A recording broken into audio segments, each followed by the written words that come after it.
หรอกอ้าวกลัวคนจะยึดเป่าเค้กอีกมันนี่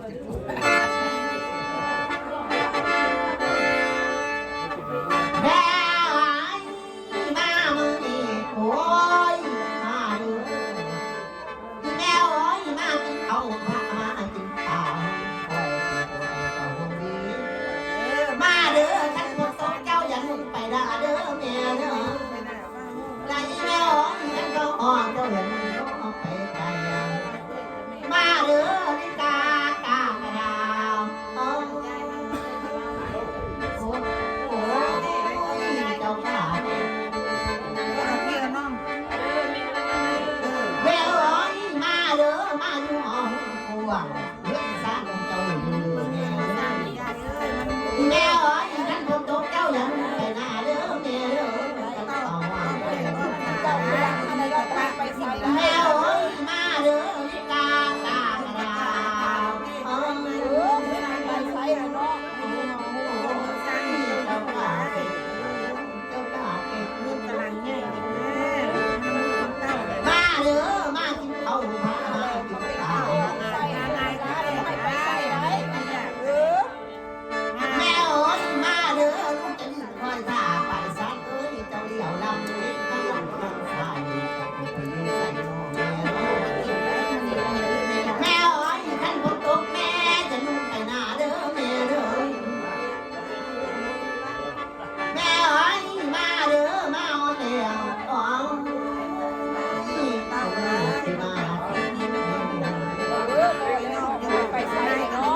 แม่โอ้ยรักนะแ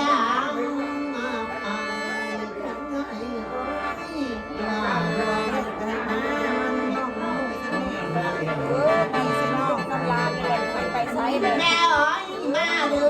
เจ้าอยู่คอยท่าไปซักเอ้ยเจ้าเดี่ยวซอยมาเด้อกินบ่เป็นพายสิพ่อน้องแม่เอาอีนวดว่าสิกองก็เอาเด้ออันนี้มันก็ดีแล้วแม่เอ้ยเจ้าไปอยู่ทางใดมาเด้อเจ้าอย่ามาโง่เล่นเนาะเล่นมันเสียเนาะ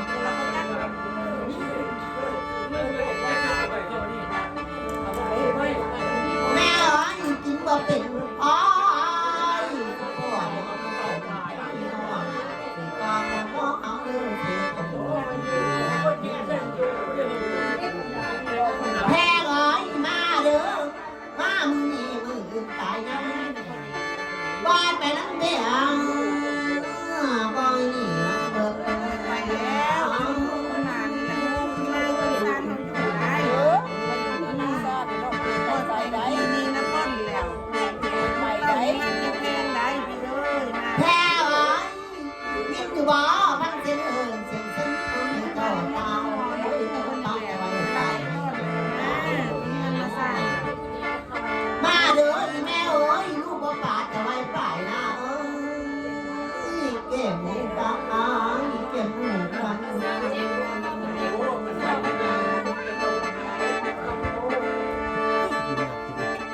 ขายกระไซมาตลอดมาเองปะงานนี้งานติดนี้คือเจ้าของมันอยู่นำกันไม่ได้ถือกันไม่ได้ถือกันบ้านเขาบุกปล่อยคนมาตู้กลัวเจ้าอยู่นำกันไม่ได้ถือกันก็ค่อนผัดจะเอาเขาไปตัวเขาปลาลูกเต่าเขายังหักเป็นเพื่อนเจ้าเสือไปยังเขาเลยไปจนหมดไปคนเดียวลูกเขาได้สิเลี้ยงลูกเลี้ยงเต่าก็ว่าเบื่อหน่ายก็จะดีป้ามึงว่ะข้าวมือย่างของเรานี่คนไม่ได้ปลาดื้อมึงเห็นนั่งหน้ามึงมาสั่นแต่มึงย่างหัน เป็นคนเจ้า ให้ครบว่ะคนพ่อปลาแม่นเลยเนาะแพ้มาเด้อลิกา กินหอดเขาก็ได้นี่แล้วพ่อเอ้ยไปมันแหละ แม่เจ้าอย่ามาหัวเลยนอนเวล สาวลาวโลกต้องมาสนใจสาวหิว สาวเขาอย่ามาห่วงทางนี้ ได้เพื่อนแม่สาวลาวเราบอกโอ้บริยูน้ำพึ่งนะเราบอกเล่นหนาคนเราอ่ะ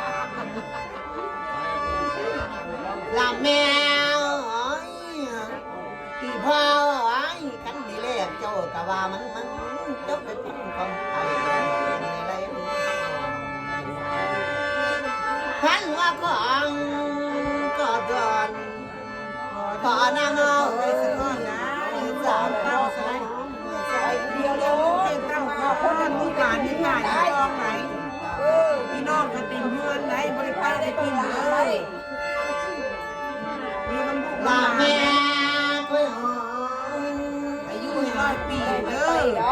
ไปคนเดียวเจ้าลง พาขันว่าก็ดอนขอนำไม่ทราบ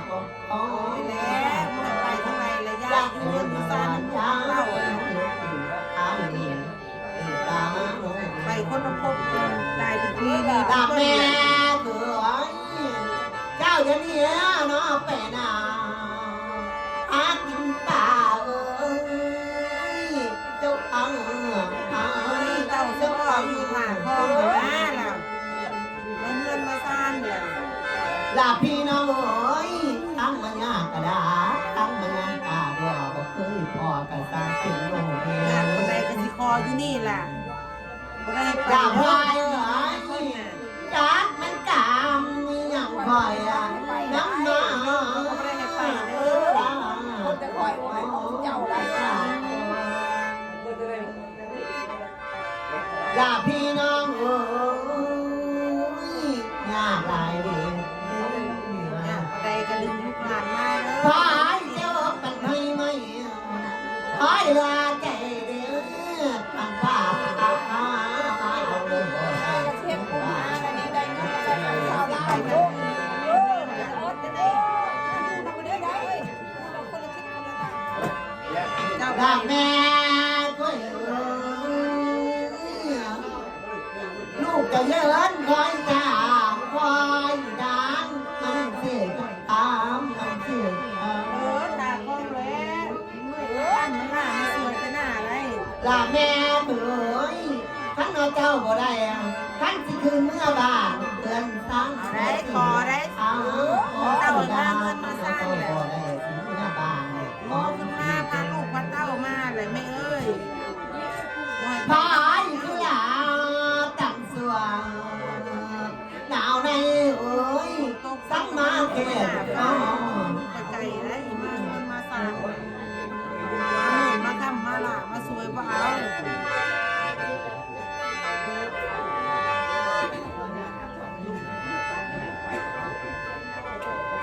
เทวบทนาเทวดาอ๋อตั้งที่รวมเท่าไรมา มาสาวเป็นปีนี้แล้วก็ไปในปีพี่พ่อมันจะเป็นปีเจ้าชายเด้อ พายกังป่าหอมนั้นควงโลกายเนี่ย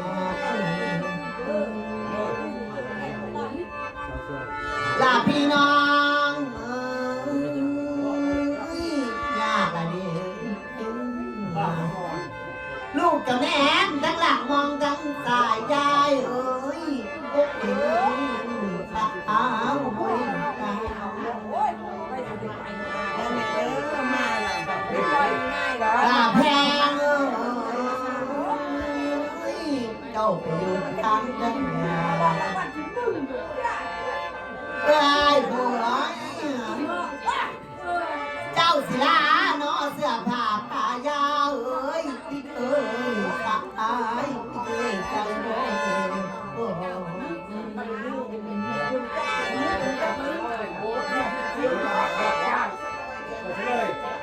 อาสิเด้อแม่เด้อมาลูกเต้าเต้าเต้าลูกเต้าอะไรเต้าแบบนี้ไม่ดึงให้เจ้า รักแม่เงี้ยนมานาเสียงเอินเสียงเซินเลยเจ้าสาวเจ้า เต้าโฮมาแล้วจะได้ รักแม่ผัวเจ้าสิเดียวไปหน้า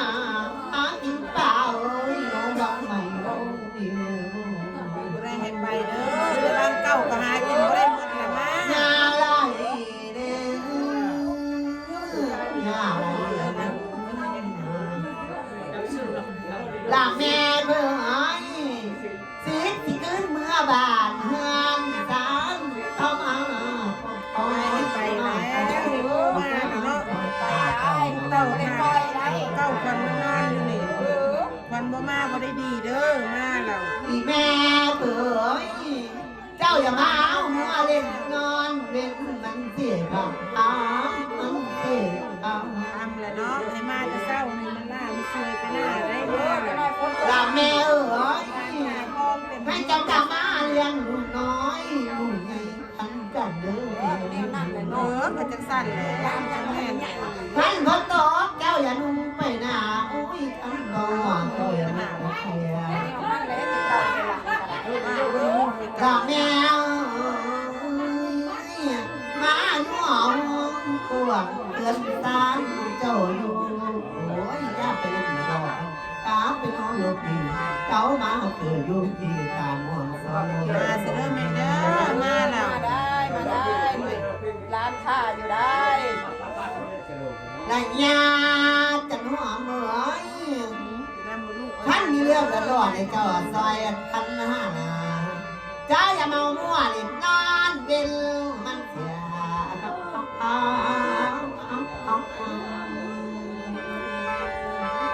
และยาจะหัวเหม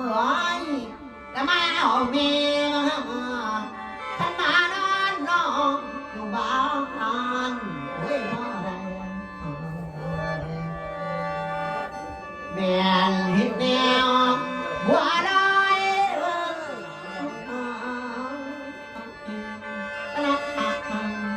ลันเดเดโอ้ยโอ้ย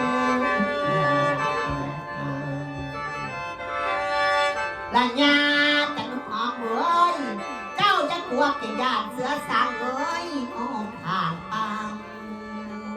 ลันยาจันหอมเริ่มตัวมาปันหูเลยนะเริ่มตัวมาปันตาดีกว่าท่านแกไปย่างเสือสางเอ้ยข้างทางด่ามาเลยเหรอมาหักสู้น้องตะบางอันให้คืน มาพ่อเนี่ยจะงอมเลยยังมาสร้างไปเอ้ย อย่าอยู่นานตายแน่ยังบัวลอยวังหนาวในนั่งอ่างอ่างนั่งอ่างอ่างคอยไปอ่ะนั่งนั่ง โอ้ยชดกินข้าวมาเนี่ยกินเกงได้ ละยาจะอาเอ้ยมาเอาแล้วยืมมันทันสังขี้เนี่ยมันเสียงรุ่นที่ไว้น้องทางคอยมาตะโกนจะสู้กินละแพ้เอ้ย มันบริมีเล่นเศร้าเลย มีพันก็มาเอาแล้วไว้ที่ซากิ้งลานคิดนางเอ้ยน้องมึงนี่กระบอกไอ้พอต้องกระบอกไอ้เศร้าตัว เราพูดอะไรเนี่ยเจ้าใส่ถุง ละแม่เถื่อยขันจะมาเอาแล้วยาเดินทางคนละทิศตาเป็นรวยคนละหาหน่วยให้เจ้าดีน้อเต็มนี้เพื่อไม่เต็มอย่าห่างกายเดินมาบ้างอย่าห่างแต่แสนละงาพาลาหัว